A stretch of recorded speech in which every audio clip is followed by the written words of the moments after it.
ஸ்ரீமதே ராமானுஜாய நமஹ. ஆழ்வார் எம்பெருமானார் ஜீயர் திருவடிகளே சரணம். அஸ்மத் ஆச்சாரியன் திருவடிகளே சரணம். ஸ்ரீசைலேச தயாபாத்திரம் தீபக்தியாதி குணார்ணவம் யதீந்திர பிரவணம் வந்தே ரம்யஜா மாதரம் முனிம். ஸ்ரீமத் கிருஷ்ண சமாஹ்வாய நமோ யாமுனசூனவே யத்கடாட்சைக்க லக்ஷாணாம் சுலபஸ்ரீதர சதா. மன்வீர்காள் இங்கே மணவாள மாமுனிவன் பொன்னடியாம் செங்கமலப் போதுகளை உன்னிச்சிரத்தாலே தீண்டில் அமானவனும் நம்மை கரத்தாலே தீண்டல் கடன். அஸ்மத் ஆச்சாரியம் திருவடிகளே சரணம். இந்த திருமாலையில் 12வது பாசுரத்தில் வரக்கூடியதான திருநாம மகிமையை அனுபவித்தோம். அதுக்கு அடுத்தது ஏன்னா அதில் யமன் முத்தலன்ட்ட பேசுகிறார் அப்படிங்கிறத சொல்லி அதனால யமலோகமே வைகுண்டமாக போயிடுத்து அப்பேற்பட்ட நாமங்களுடைய நம்பின்னு நாமப்பிரபாவத்தை சொன்னார். அதுக்கப்புறம் திருவரங்கம் அப்படின்னு ஊர் பேரையாவது சொல்லுங்களேன். பெருமாள் பேரை சொல்லாட்டாலும் ஊர் பேரை சொன்னால் திவ்யதேசம் பேர் சொன்னாலும் அந்த திவ்யதேச நாமமகிமையே வசத்தி ரொம்ப உயர்ந்தது அப்படிங்கிறத சொல்லிட்டு வந்தார். அதே தான் இங்கே 13வது பாசுரத்தையும் அந்த ஊர் பேரை சொல்லக்கூடாதோ அப்படிங்கிறத தாபப்பட்டு சொல்கிறார். எரி நீர் வெறிகொள் வேலை மாநிலத் துயிர்களெல்லாம் வெறிகொள் பூந்துளபமாலை விண்ணவர் கோனையேத்த அறிவிலா மனுஷரெல்லாம் அரங்கம் என்று அழைப்பராகில் பொறியல் வாழ் நரகமெல்லாம் புல்லெழுந்தொழியுமன்றே அப்படின்ற இந்த 13வது பாசுரம். ஓர் உபாதியாலன்றியே வாயாலே திருவரங்கம் என்பார்களாகில் சம்சாரம் கரம் விழுந்து போமாகாதே என்கிறார் அப்படிங்கிறார்.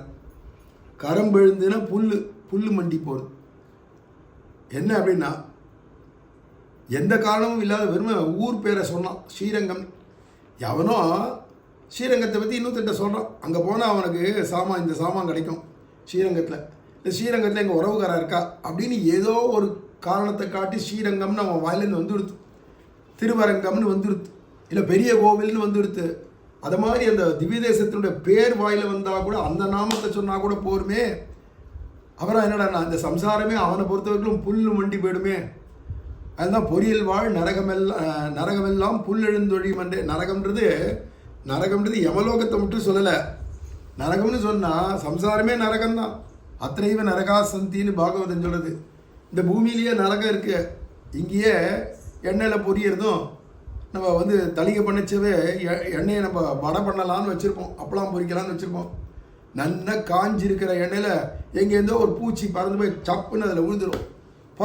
பொறன்னு பொசுங்கி போயிடும். இப்போ தனியாக கொண்டு போய் எண்ணெய் கொப்பரையில் போடுவா எங்கேயோ யமலோகத்தில் நினைக்காத, இங்கேயே பார்த்துக்கலாம். அது மாதிரி நம்ம வேக வைக்கக்கூடியதான அமுதுபடியில் அரிசியில் அதில் சாதமாக்கச்சே பார்த்தோன்னா அதில் ஏதோ 1-2 புழு இருந்ததுன்னா நம்ம கண்ணுக்கு தெரியாது, அதுவும் சேர்ந்து வந்துடும். இதை மாதிரிலாம் நம்மளை அங்கே வேக வைப்பா பொரிப்பா எண்ணெயில் போட்டு இப்படிலாம் சொல்லி கேட்குறோமே, அதெல்லாம் இங்கேயே நமக்கு இருக்குது. அந்த அனுபவங்கள்லாம் பார்க்குறோம். அப்போது நரகம்ன்றது தனியாக ஒரு லோகத்தை சொல்லலைங்க. நரகம்னா சம்சாரம் துக்கமயமாக இருக்கிறதுனால சம்சாரத்தை தான் சொல்கிறார். அப்போ இந்த சம்சாரம் ஸ்ரீரங்கம்னு ஒரு நாமத்தை சொல்லிட்டான், திவ்யதேசத்தினுடைய பேரை சொல்லிட்டான்னா கூட அவனை பொறுத்தவரைக்கும் இந்த சம்சாரம் புல்லு மண்டி போயிடுமா, இல்லைன்னு ஆகிடுமா. அப்போ அவனுக்கு என்னடா இருக்கிற இடமே வைகுண்டமாக போயிடுமே அப்படிங்கிறது இந்த பாசுரத்தில் சொல்கிறார். ஏதோ ஒரு உபாதியினால வாயினால் திருவரங்கம் என்பார்களாகில் சொல்லியாச்சுனாலே சம்சாரம் கரம் விழுந்து போமாகாதே என்கிறார் அப்படின்னு இங்கே நாமத்தினுடைய மகிமை. அப்போ சம்சாரமே நமக்கு புல்லு மண்டி போயிடுத்துன்னா அவரை இதுவே நமக்கு வைகுண்டமாகிய பிராப்பியமான பூமி ஆகிடும் அப்படிங்கிறார். இதில் அறிவிலா மனுஷரெல்லாம் அரங்கம் என்று அழைப்பராகில் இந்த வரிக்கு தான் இங்கே வியாக்கியானம். அது சொல்கிறார். அறிவிலா மனுஷரெல்லாம் அரங்கம் என்று அழைப்பராகில் மனுஷ ஜென்மத்திலே பிறந்து வைத்து அறிவின்றிக்க இருந்தார்களாகிலும் திருவரங்க பிராவண்யம் வேண்டா உக்தி மாத்திரமே அமையும்.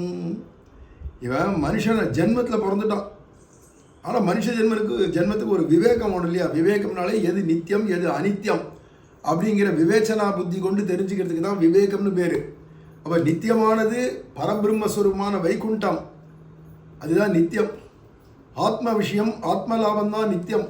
மிச்சபடி இந்த சாம்சாரிகமான எந்த லாபம் கிடைச்சாலும் விஷய சுகங்கள் எல்லாமே அனித்தியம். இதை பகிர்ந்து பார்த்து இதுக்கு தானே பகுத்தறிவுன்னு சொல்கிறோம். அதுக்கு தான் விவேகம்னு சொல்கிறோம். அறிவினாலே பகுத்தறிவு தான். அது 6வது அறிவு மனுஷாளுக்கு மட்டும்தானே கொடுத்துருக்க. ஒரு கால் மனுஷ ஜென்மத்தை எடுத்து விவேகம் இல்லாத மிருகம் மாதிரி வாழ்ந்துட்டு இருக்கிற அறிவிலா மனுஷர். அதனால இங்கே சொல்கிறார், அந்த மாதிரி மனுஷ ஜென்மத்தில் பிறந்து வச்சு அறிவின்றிக்கே இருந்தார்களாகிலும், இங்கே அறிவுங்கிறது விவேச்சனா புத்தி, அதுவே இல்லாத இருந்தால் கூட திருவரங்கத்தில் ஸ்ரீரங்கத்தில் ஒரு அன்புனால, ஸ்ரீரங்கம் நம்ம பெரிய கோவில் அப்படின்னு அதில் ஒரு அன்போட சொல்லணுன்ற அவசியம் இல்லை, உக்தி மாத்திரமே அமையுண்ட. ஸ்ரீரங்கத்தில் ஒரு காதல்னால ஸ்ரீரங்கம் ஸ்ரீரங்கம் திருவரங்கம் அப்படின்னு ஊர் பேரை சொல்லணுன்ற அவசியம் இல்லை, வாய் வார்த்தையாக ஏதோ பேச்சு மத்தியில் வந்துடுது. திருவரங்கம் ஸ்ரீரங்கம் வழி அப்படி போனேன்னு வச்சுக்கோயேன், அப்புறம் அதை தாண்டிட்டேன்னா கொள்ளிடக்கரை வரும் அப்படின்னு ஏதோ பேச்சில் ஒருத்தன் சொல்லிட்டு இருக்கான்.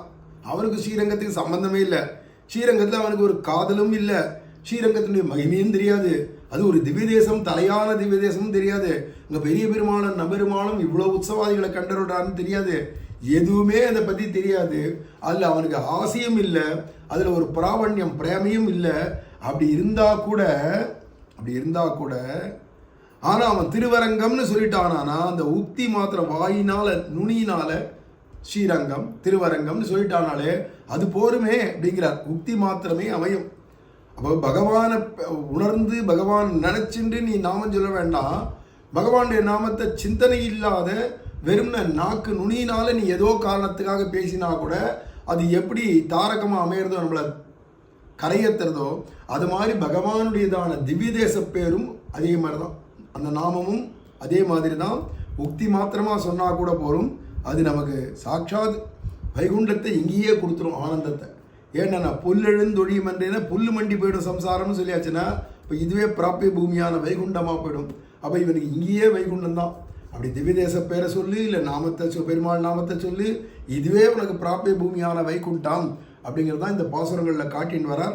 மேலே அடுத்து ஒரு பாசுரம், அதை அனுபவிக்கலாம். அஸ்மத் ஆச்சாரியன் திருவடிகளே சரணம். ஸ்ரீமதே ராமானுஜாய நமஹ.